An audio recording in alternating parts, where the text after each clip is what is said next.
Hello, everyone. Welcome back to the channel. Today was another one of these really tough days to trade. You're hearing it now from everywhere, okay? Everybody is saying the same thing. All the day traders are saying the same thing. The market is very tough to day trade. It just is. I mean, this is not the same market that we were in, and we know this. So, it's already known. I mean, how many more times do we have to say the market is choppy? I'm cutting back share size, but I feel like I have to at least start the videos out like this so you guys see, once I start sharing my screen, exactly what is going through my mind as I'm trading. This morning started out with just the worst opening gap up stocks that I may have ever seen. And I still took trades pre-market. I did, to my credit, keep my share size extremely small. I kept my risk and my stop extremely tight because I knew that there just is not much follow through. So we're getting some moves. The move is happening. It's usually the first 5 minutes, right? And then we are struggling to keep it going, right? So it'll pop up. Maybe the first minute candle after the initial will get a little bit of a run. And then you have to be careful. You really have to be careful for the flushes. I have never seen so many flushes in the last 2 weeks. Has been just not good to see. I hate to see it because I have gotten caught in these flushes. I know how bad they can be. I know that they can ruin your day. I don't like to see it, but that's the market we are in. I'm saying this over and over again. Just watch your risk. That's all you have to do. I mean, you don't have to stop trading. Just watch your risk. And the certain stocks that used to have a nice catalyst, a nice float, that aren't moving fast, get in, get out. If it doesn't move like you think it's going to, or it should normally when you're trading, we all know the entries and, the right times to get in. If it doesn't go, just get out. Don't trade your P&L for the day. Don't worry about how much you're down or up on a stock. Just get out. Respect your stop loss because, these stocks should be going. And if they're not going, there's a reason. And, you don't want to get caught if it eventually flushes. So, we started earnings season yesterday.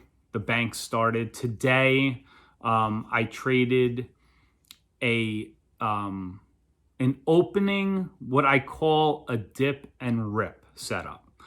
That's basically what I'm going to go over in this video. I will go over all my trades.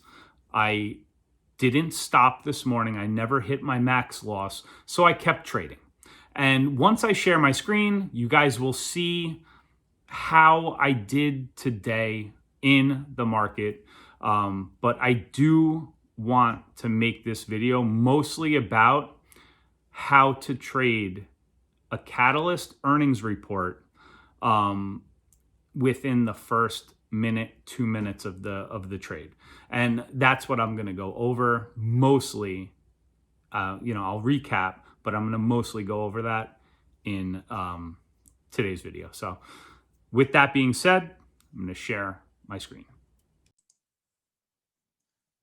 Sharing the moneymaker.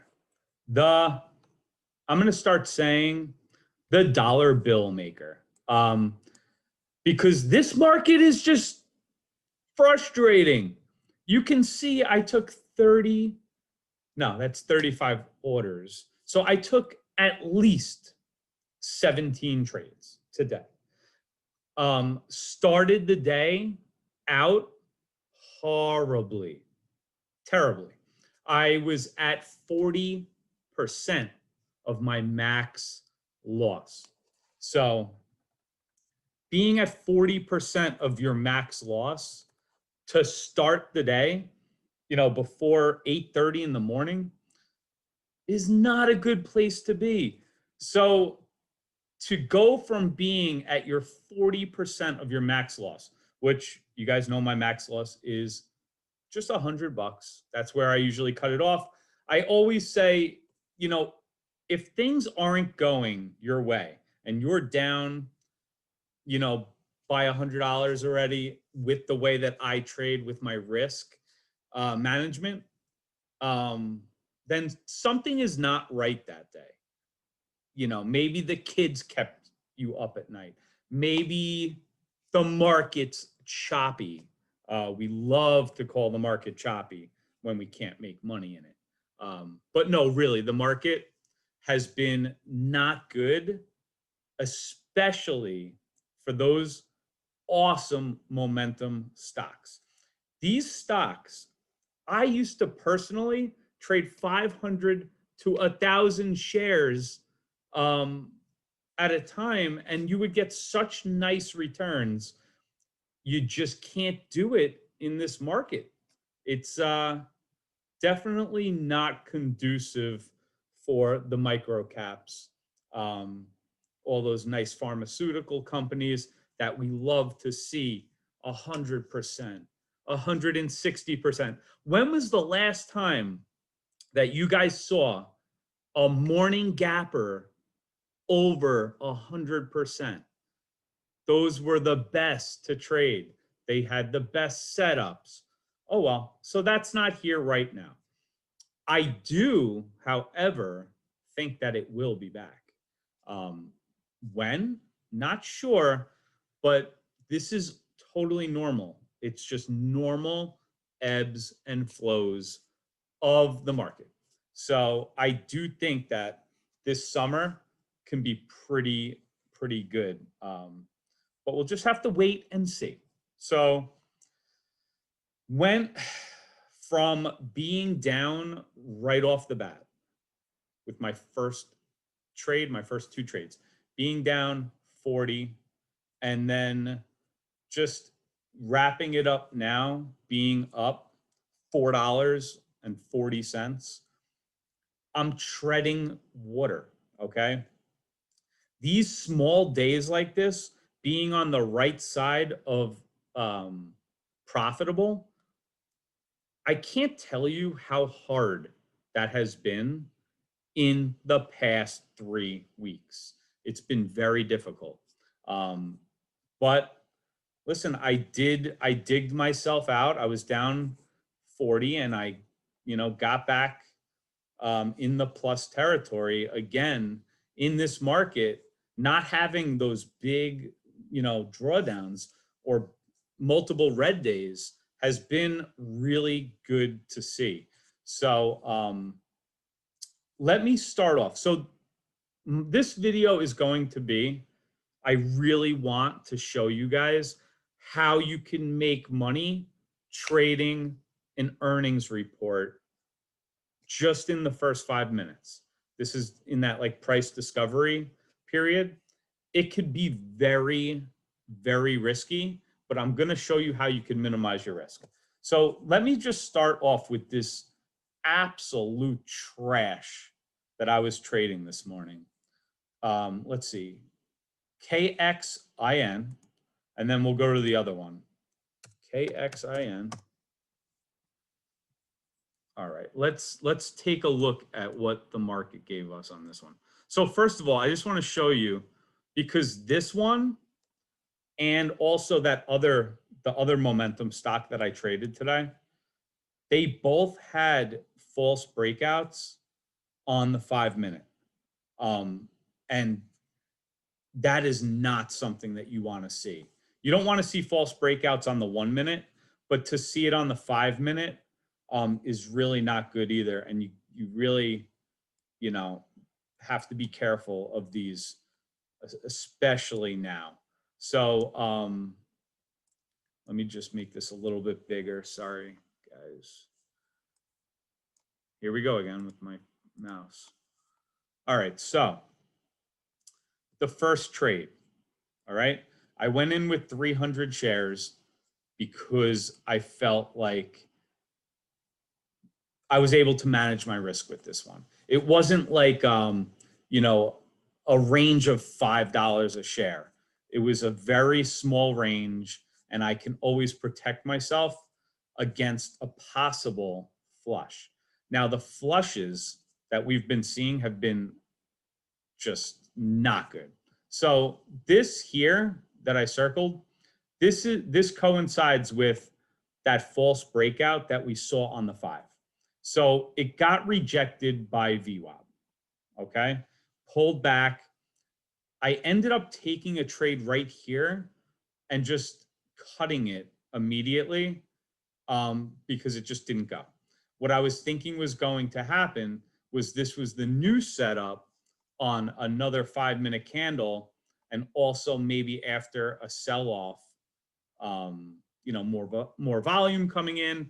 It didn't happen. Okay, and then you have at 8 o'clock, which more day traders are starting to pile in. First of all, no day traders, very few are now trading pre-market. That is just, you know, be aware of that going in.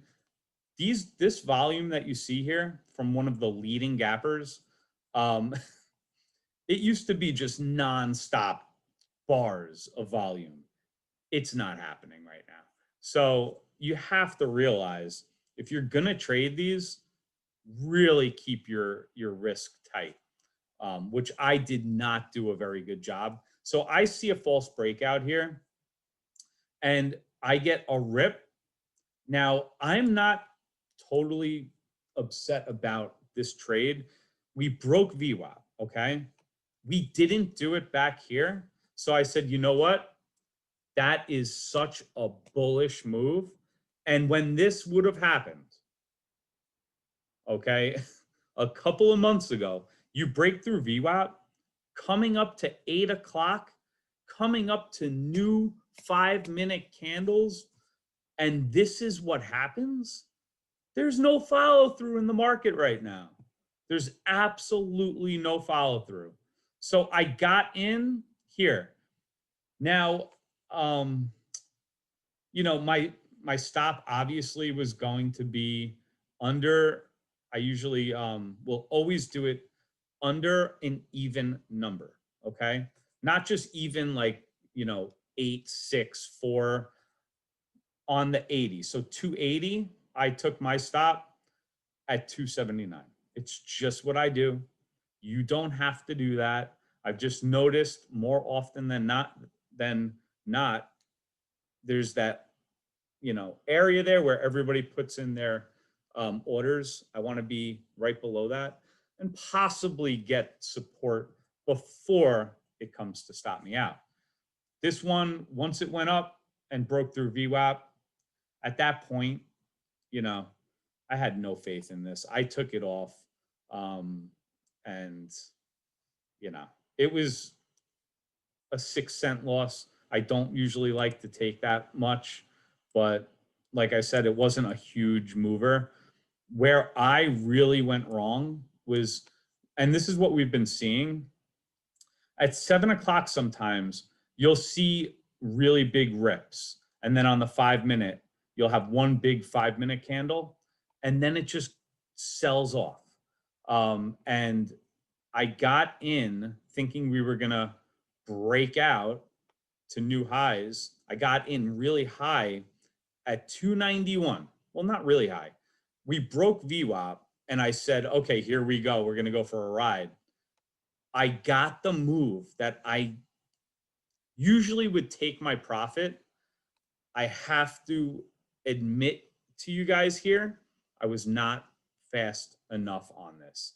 And I usually am really good at taking my profit, especially not a 9-cent move from where I entered.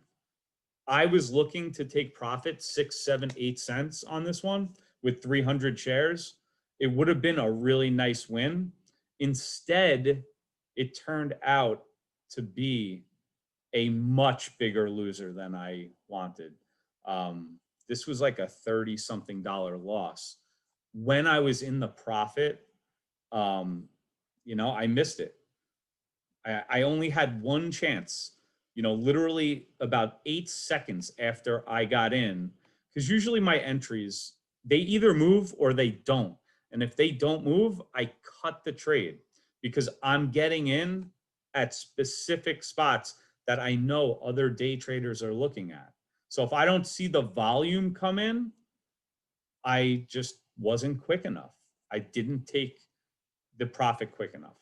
And I really wasn't waiting for this thing to go, through the moon. I really I really wanted to take the profit here. And my price target was going to be right before $3 because there's always resistance at these levels. Just wasn't quick enough. Maybe I didn't have enough coffee by this time of the morning. Maybe the kids were bothering me. All excuses. Anyway, so that was this one. The other one I'll show you is TAOP. And I took this after I took the other one. So I had no patience when it came to this one. No patience. First of all, I dialed back my share size, and I am grateful for that. But I took it after it sold off, thinking we were going to get a bounce. We had a lot of volume. Now, obviously, I didn't see this part here, but we had a lot of selling.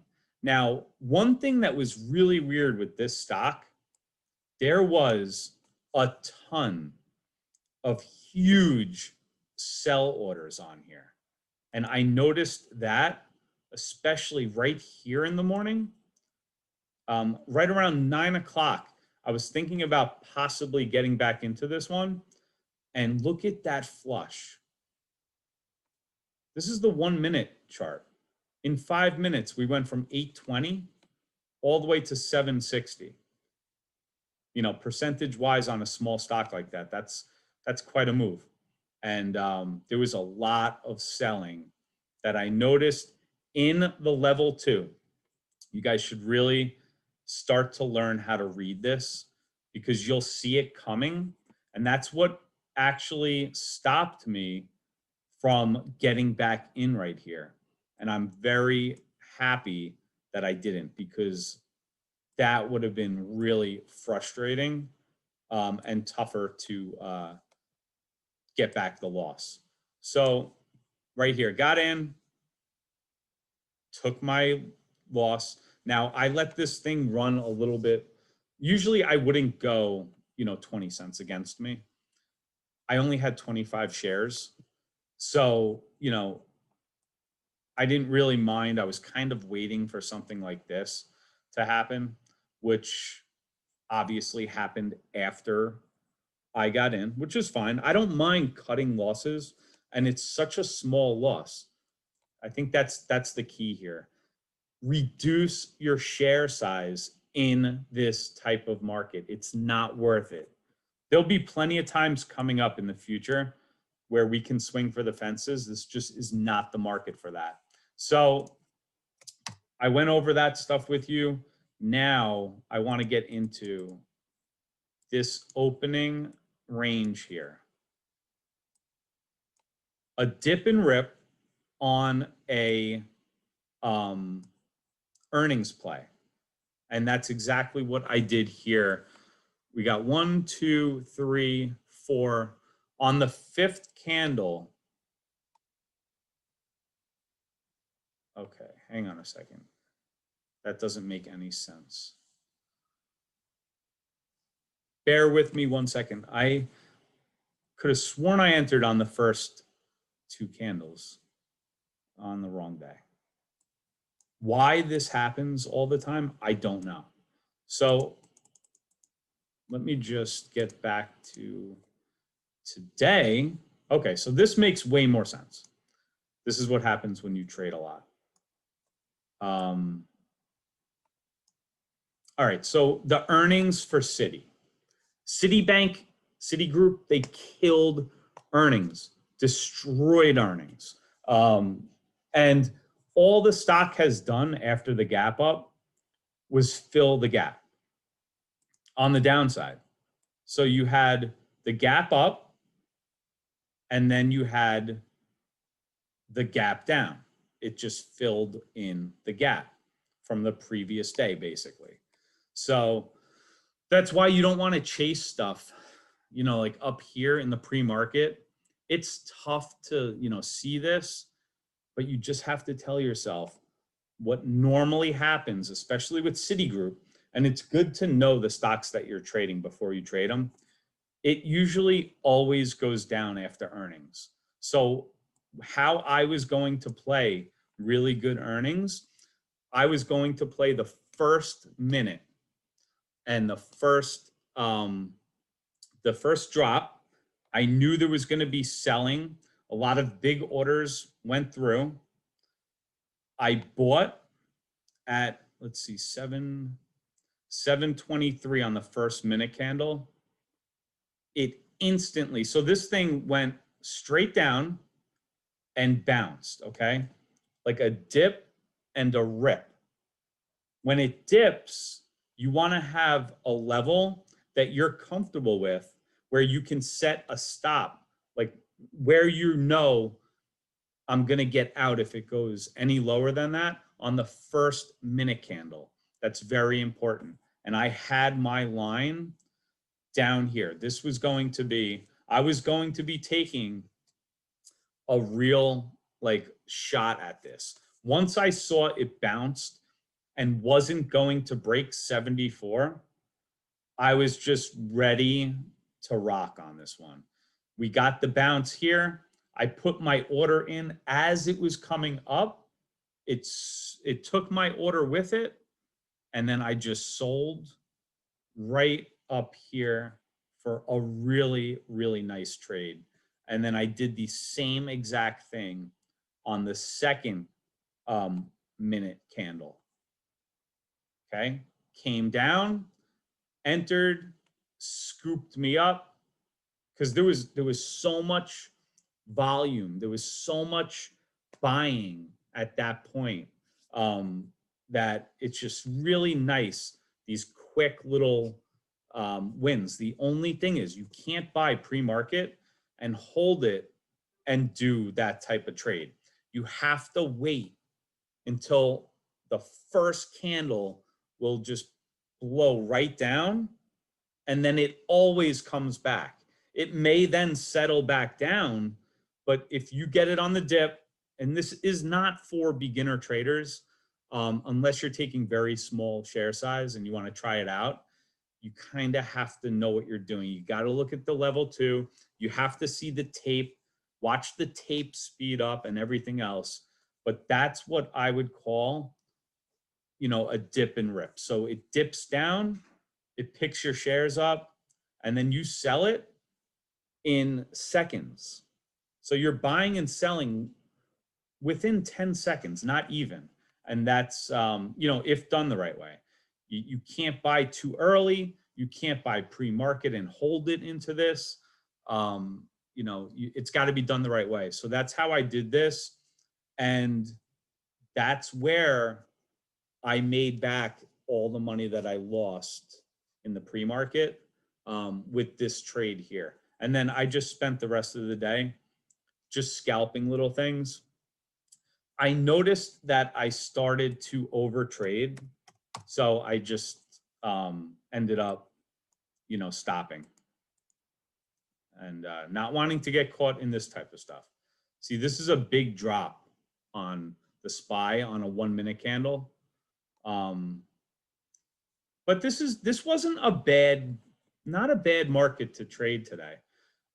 It gave you pretty clear indication of where it was going, higher highs, higher lows. And now, towards the end of the day, coming up to 2 p.m. Eastern time, is where we had a big sell-off yesterday. So I don't want to be involved if that happens again. You could take puts if you want on the SPY, stuff like that. if you think that's going to happen. Like if we make a lower low, then, you know, maybe that's telling you the last 2 hours of the day could be setting up for a little bit of a lower finish. So guys, I hope you enjoyed the video. Went on a little longer than I thought, but hit the thumbs up for me. It helps so much, and I appreciate it a lot. And if you're new, subscribe. New videos every single day. Everybody, take care.